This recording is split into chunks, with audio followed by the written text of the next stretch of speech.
Hello guys. आपके pan card को आपके आधार से लिंक करने की जो आखिरी तारीख है वो है 30 जून 2023। जी हाँ, अगर 30 जून तक आपने अपने पैन कार्ड को आधार से लिंक नहीं किया है तो आपका पैन कार्ड जो है इनऑपरेटिव हो जाएगा स्टार्टिंग फ्रॉम 1 जुलाई 2023। अगर आपका पैन कार्ड इनऑपरेटिव हो गया तो आपको income tax point of view से क्या क्या इम्पैक्ट आएगा उसके बारे में मैं आपको बताता हूँ।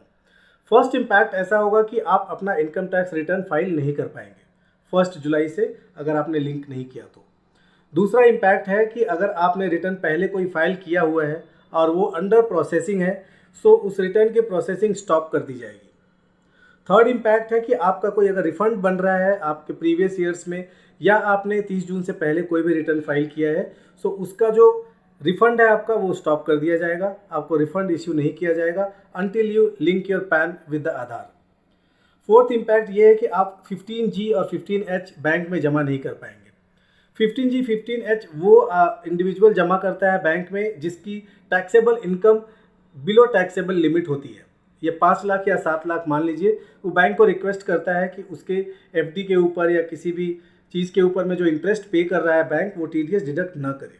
पांचवा इसका इम्पैक्ट है कि आपको हायर रेट से टीडीएस या टीसीएस डिडक्शन करना पड़ेगा या देना पड़ेगा। मान लीजिए एक नॉर्मल इंडिविजुअल अगर 10% की रेट से टीडीएस पे कर रहा है तो आपको 20% की रेट से टीडीएस पे करना पड़ेगा।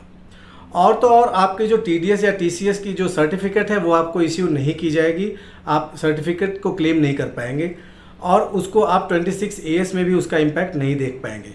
इसका मतलब है कि अगर आप टीडीएस का इम्पैक्ट अपने 26AS में नहीं देख पाएंगे मीन्स उसका क्रेडिट भी आप नहीं ले पाएंगे।